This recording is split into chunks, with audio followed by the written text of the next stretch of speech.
आज हम जिस बीमारी के बारे में बात करने जा रहे हैं उसका नाम है एपिलेप्सी। वैसे तो बहुत सारे लोगों को एपिलेप्सी के बारे में जानकारी है, बट बहुत सारे ऐसे लोग हैं उनको ज़्यादा डिटेल फीचर्स इसके नहीं पता है, जिसके बारे में हम आज डिस्कस करेंगे। हम ये जानेंगे कि एपिलेप्सी कैसे होती है, किस एज ग्रुप में होती है, इसको डायग्नोस कैसे करते हैं, इसका इलाज क्या है, और फिर उसके बाद हम और प्रिकॉशंस जो केयर गिवर्स के लिए होती है उसके बारे में जिक्र करेंगे। नमस्कार, मैं हूं डॉक्टर समीर अरोड़ा। मैं हूं consultant neurologist and director Medsak advance super speciality clinics. आज मैं आपके सामने एक ऐसा कॉमन टॉपिक लेके आया हूं जो अगर हम बात करें तो ग्लोबली मतलब करीबन 5 करोड़ जनता एपिलेप्सी से सफ़र कर रही है। तो हम उसी एपिलेप्सी को थोड़ा सा विस्तार में जानने की कोशिश करेंगे। जब हम एपिलेप्सी की बात करते हैं तो बहुत सारे लोगों को मिथ होता है ये काला जादू की बीमारी है या ये छुआछात से फैलती है। बहुत सारे मिथ्स फैले हुए हैं इसके बारे में। तो हम जो अपनी आगे वीडियो है उसमें ये सारी चीज़ें बताएंगे कि इसका इन सब चीज़ों से कोई लेना देना नहीं है। एपिलेप्सी एक न्यूरोलॉजिकल डिसऑर्डर है, यानी कि ये दिमाग की बीमारी है जिसमें ब्रेन के अंदर एक तरह की शॉर्ट सर्किटिंग या स्पार्किंग होती है। जो ब्रेन के अंदर न्यूरॉन्स हैं, जो करंट जाता है ब्रेन के अंदर, उसमें अब नॉर्मल स्पार्किंग या शॉर्ट सर्किटिंग से सडनली बॉडी में झटके आना, शरीर टाइट हो जाना, बेहोशी आ जाना, आंखें ऊपर चढ़ जाना, जीभ कटना, ऐसे लक्षण आते हैं। तो इससे हम डायग्नोस करते हैं, जिसे हम दौरा बोलते हैं। जब हम कैसे डिफरेंशिएट करते हैं कि दौरा क्या होता है और एपिलेप्सी क्या होती है। अगर एक एपिसोड सीजर का या दौरे का आता है हम उसे एपिलेप्सी नहीं बोलते हैं। लेकिन अगर 24 घंटे से ज़्यादा गैप पे, चाहे वो 1 महीने का गैप हो, चाहे 2 महीने का गैप हो, चाहे साल भर का गैप हो, अगर 2 बार दौरे का एपिसोड आ जाता है तो उसे हम एपिलेप्सी लेबल करते हैं। एपिलेप्सी की जब कारण ढूंढने के लिए कोशिश करते हैं तो एपिलेप्सी के बहुत सारे कारण मिलते हैं एंड वो एज के हिसाब से वेरी करते हैं। बच्चों में इसके कारण अलग हो सकते हैं, यंग पॉपुलेशन में इसके कारण अलग होते हैं, बुढ़ापे में इसके कारण अलग होते हैं, मिडिल एज में इसके कारण अलग होते हैं। जैसे कि बच्चों में जेनेटिक कारण अक्सर मिलते हैं जिसकी वजह से एपिलेप्सी होती है, या फिर जब बच्चा पैदा होता है कई बार कई बच्चों के ब्रेन को ब्लड सप्लाई एडिक्वेट नहीं मिलती है, बच्चा लेट रोता है तो उसके बाद ब्लड सप्लाई नहीं जाती, तो उससे कई बार बाद की लाइफ में सीजर्स आने शुरू हो जाते हैं। इसके अलावा जब हम यंग या एडोलेसेंट एज में बात करते हैं तो फ्रीक्वेंटली ब्रेन में जैसे वो इन्फेक्शन, जिसे हम कीड़े वाली इन्फेक्शन बोलते हैं, जो गोभी का कीड़ा जिसे न्यूरोसिस्टिसरकोसिस बोलते हैं, उसकी वजह से सीजर्स आ सकते हैं। या ब्रेन में और इन्फेक्शन जैसे ट्यूबरकुलोसिस, उसकी वजह से सीजर्स आ सकते हैं। इसके अलावा ब्रेन के अंदर कोई ना कोई गांठें या कोई और चोट की वजह से सीजर्स आ सकते हैं। एल्डरली लोगों में सीजर आने के कारण अक्सर सर पे चोट लगना या ब्रेन के अंदर कोई ट्यूमर या गांठ होना या ब्रेन स्ट्रोक आना, इसकी वजह से सीजर्स आ सकते हैं। तो एज के हिसाब से जो सीजर्स के या एपिलेप्सी के कारण हैं वो अलग अलग हो सकते हैं। हमने जैसे कि बताया कि इसके साइंस एंड सिम्टम्स अलग अलग होते हैं, जिसमें जकड़न आना, बेहोशी आना होता है। इसके अलावा कई बार बहुत मिनिमम छोटे छोटे साइंस आते हैं जिसमें ऐसी प्रेजेंटेशन आती है कि सिर्फ बैठे बैठे एक इंसान बिल्कुल सुस्त हो जाता है, एकदम बात नहीं करता है, एकदम रुक जाता है, या छोटे मोटे हल्का मोटा होठ चलाएगा या हाथ ऐसे करेगा, वो भी कई बार सीजर की निशानी होती है। इसलिए उसे डिटेक्ट करना बहुत ज़रूरी हो जाता है। ये आमतौर पे फोकल सीजर्स होते हैं। देखिए, सीजर्स के 2 प्रकार होते हैं, एक होता है जनरलाइज्ड सीजर और एक होता है फोकल सीजर। फोकल सीजर का मतलब क्या होता है? जब सिर्फ ब्रेन के एक पार्ट में थोड़ी सी स्पार्किंग या शॉर्ट सर्किटिंग होती है, वो होता है फोकल सीजर। ऐसे सीजर्स में अक्सर पेशेंट को थोड़ा सा हिंट लग जाता है कि कुछ गड़बड़ होने वाली है, तो वो अचानक से जैसे ही सीजर शुरू होता है उसमें अपने आप को संभालने की कोशिश करता है या एक चीख निकालता है, और उसके बाद धीरे धीरे एक शरीर जकड़न स्थिति में चला जाता है और उसके बाद बेहोशी आ जाती है, जीभ कट जाती है, कई बार लैट्रिन पेशाब भी कपड़े में निकल जाता है। दूसरे प्रकार के जो सीजर होते हैं वो जनरलाइज्ड सीजर्स होते हैं। जनरलाइज्ड सीजर्स में पूरे ब्रेन में एक साथ शॉर्ट सर्किटिंग या स्पार्किंग होती है और इंसान को बिल्कुल भनक तक नहीं लगती और अचानक से वो बेहोश होकर गिर जाता है। ये दोनों चीज़ों का बताना ज़रूरी क्यों है? क्यों जनरलाइज्ड और फोकल को अलग से बताना ज़रूरी है? क्योंकि बहुत सारी ऐसी दवाइयाँ हैं जो सिर्फ फोकल सीजर्स में काम करती हैं, कुछ एक ऐसी दवाइयाँ हैं जो सिर्फ जनरलाइज्ड में काम करती हैं, हाँ, कुछ ऐसी दवाइयाँ भी हैं जो दोनों जनरलाइज्ड और फोकल सीजर्स के लिए काम करती हैं, इसलिए इन दोनों को अलग से इनका जिक्र करना ज़रूरी हो जाता है। अब जब हम बात करते हैं कि एपिलेप्सी या सीजर्स का हम डायग्नोसिस कैसे करते हैं, तो नॉर्मली हमें इसकी डायग्नोसिस के लिए दो चीज़ें चाहिए होती हैं, जिसमें जो सबसे मेन इंपॉर्टेंट टेस्ट होता है वो तो एक होता है ब्रेन का स्कैन। जनरली इसमें हमें एमआरआई ब्रेन की ज़रूरत पड़ती है। उसमें हम सारे डिटेल स्टडी करके देखते हैं कि ब्रेन का कौन सा हिस्सा अबनॉर्मल लग रहा है। इसके साथ ही हम एक ईईजी नाम का टेस्ट करते हैं, जिसे इलेक्ट्रोएन्सेफलोग्राफी बोलते हैं। जैसे हार्ट की ईसीजी होती है, ऐसे ब्रेन की ईईजी होती है। बाहर से तार लगा के हम ब्रेन के अंदर की इलेक्ट्रिकल एक्टिविटी को रिकॉर्ड करने की कोशिश करते हैं। उसमें हम देखते हैं कि कौन से हिस्से से ऐसा करंट छूट रहा है, क्या वो पूरे ब्रेन से एक साथ करंट छूट रहा है या सिर्फ कोई एक ऐसा हिस्सा है जहां से करंट निकल रहा है। उससे हम ये पता करने की कोशिश करते हैं कि ये जनरलाइज्ड वाले सीजर्स हैं या ये फोकल वाले सीजर्स हैं। उसके बेस पे हम आगे मरीज के लिए ट्रीटमेंट भी डिसाइड करते हैं। जब हम डायग्नोस कर लेते हैं तो हमारे लिए सवाल आता है कि हम इसको इलाज क्या दें। देखिए, जब हम एपिलेप्सी की बात करते हैं तो एपिलेप्सी का जो फर्स्ट लाइन ट्रीटमेंट है वो दवाइयाँ हैं, जिसे हम एंटी सीजर मेडिकेशन बोलते हैं या फिर एंटी एपिलेप्टिक ड्रग्स बोलते हैं।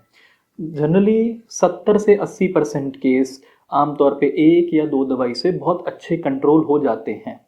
बट कुछ एक सीजर केसेस ऐसे होते हैं 20 से 30% जिनमें एक या दो दवाई से कंट्रोल नहीं आता। उनमें हमें हो सकता है मल्टीपल दवाइयों का इस्तेमाल करना पड़े, हो सकता है दवाइयों के बावजूद वो कंट्रोल ना आए।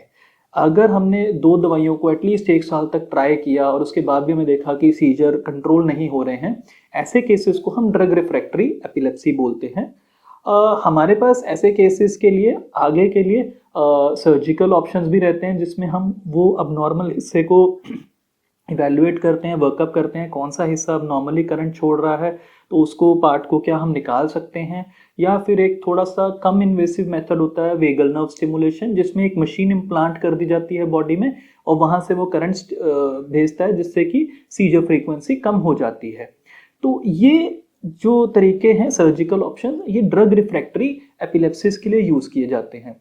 बट जो हमारे 70 से 80% केसेस हैं जिनमें हम सिर्फ दवाइयों से दौरों को कंट्रोल करने की कोशिश करते हैं। हमारे पास एंटी एपिलेप्टिक ड्रग्स में बहुत सारे मल्टीपल दवाइयाँ रहती हैं।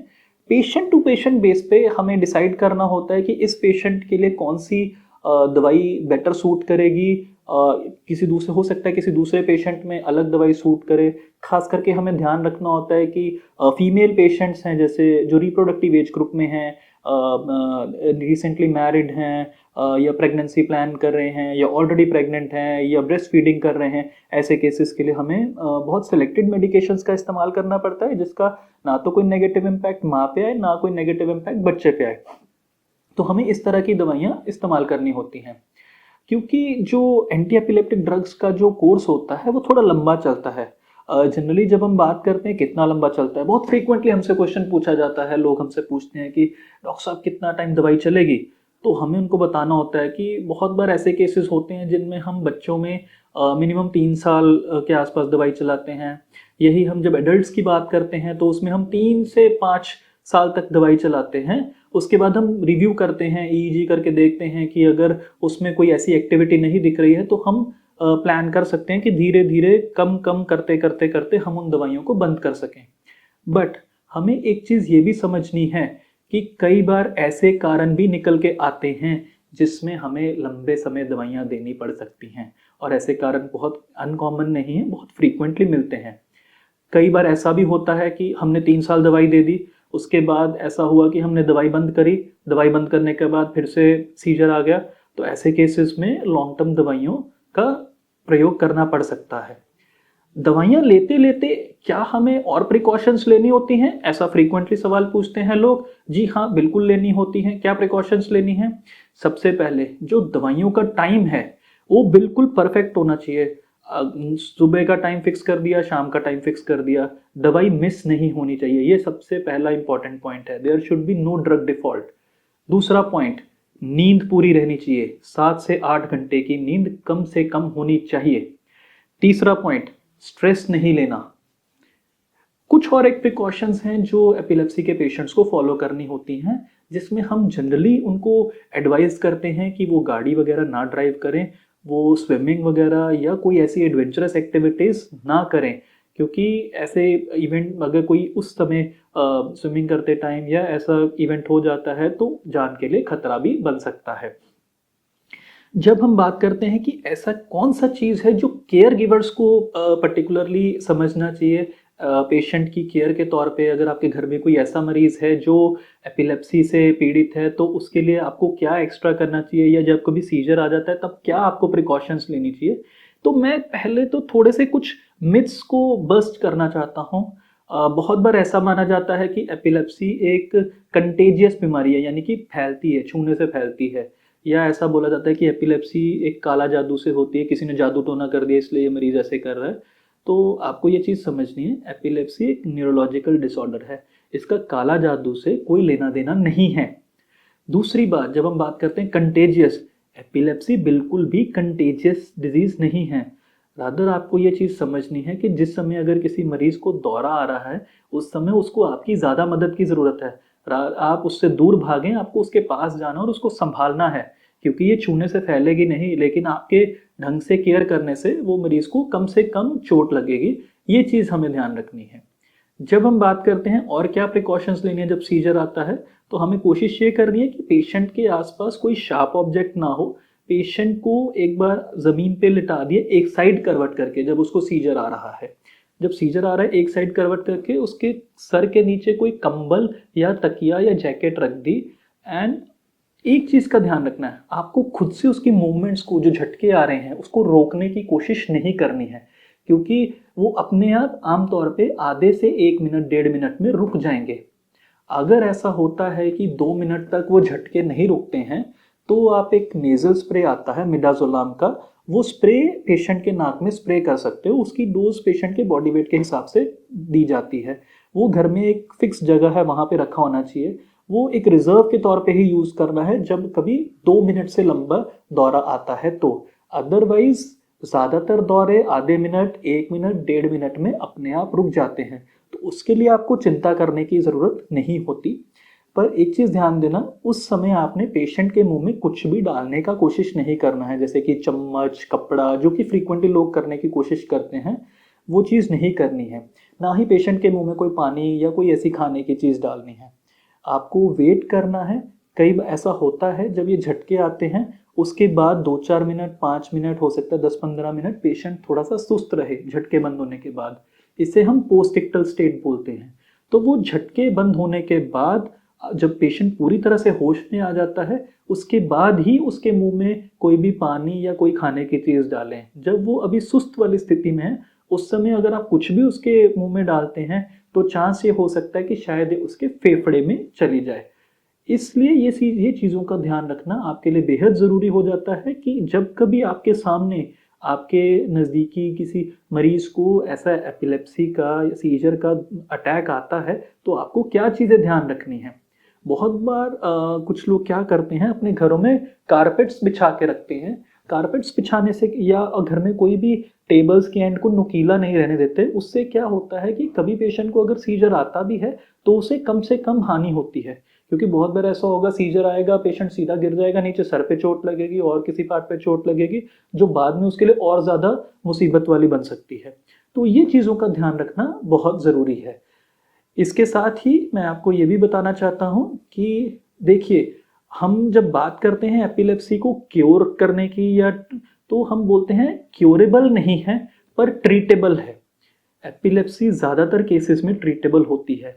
ये चीज़ बहुत बार ऐसा होता है जब हम बात करते हैं खास करके गांव में, तो लोग ट्रीटमेंट नहीं लेते हैं। शहर में शायद ये प्रोपोर्शन थोड़ा कम है, लोग ट्रीटमेंट लेते हैं, बट गांव में कई बार लोग इस चीज़ का ट्रीटमेंट नहीं लेते हैं क्योंकि उनको लगता है कि शायद ये दवाइयों वाला बीमारी है ही नहीं है।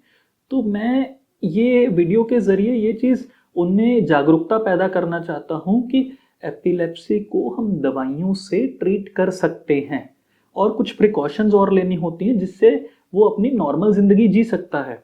तो एक चीज़ हमें समझनी पड़ेगी कि एपिलेप्सी का जो मरीज़ है वो सिर्फ दौरे के टाइम पे अब नॉर्मल रहता है, उसके अलावा ज़्यादातर केसेस में वो बिल्कुल नॉर्मल अपना काम कर रहा है। बाहर से देख के आप किसी मरीज को आइडेंटिफाई नहीं कर सकते कि इसको दौरा है, इसको दौरा नहीं है। आपको बाहर से देख के बहुत सारे मरीज पता ही नहीं चलेगा कि ये कोई एपिलेप्सी की दवाई खा रहा है या ये कोई एपिलेप्सी का मरीज है। तो वो सिर्फ एपिलेप्सी के अटैक या सीजर अटैक के टाइम पे अब नॉर्मल होता है और उस समय उसे हमारी बहुत केयर की ज़रूरत होती है। तो मैं यही चीज़ आपसे रिक्वेस्ट करना चाहूँगा कि अगर आपके आसपास कोई भी ऐसा मरीज़ है जो एपिलेप्सी का है, तो उसका ध्यान रखिए एंड जैसे अगर कोई ट्रीटमेंट नहीं ले रहा हो तो उसे रिक्वेस्ट कीजिए कि वो ट्रीटमेंट कंटिन्यू करे। अगर आप अपने कोई भी नज़दीकी नियर एंड डियर वंस के लिए एपिलेप्सी के लिए इलाज खोज रहे हैं और कोई भी किसी तरह की इंक्वायरी है या कुछ है, तो आप हमसे ये नीचे लिखे नंबर्स पे कनेक्ट कर सकते हैं या हमें फिजिकली यहाँ पे आके हमारे सेंटर पे दिखा सकते हैं। हम गुड़गांव में बख्तावर चौक पे मेडसार्क एडवांस सुपर स्पेशलिटी क्लिनिक्स पे एक स्पेशलाइज्ड एपिलेप्सी सेंटर रन करते हैं, तो आप यहाँ पे आके हमें दिखा सकते हैं।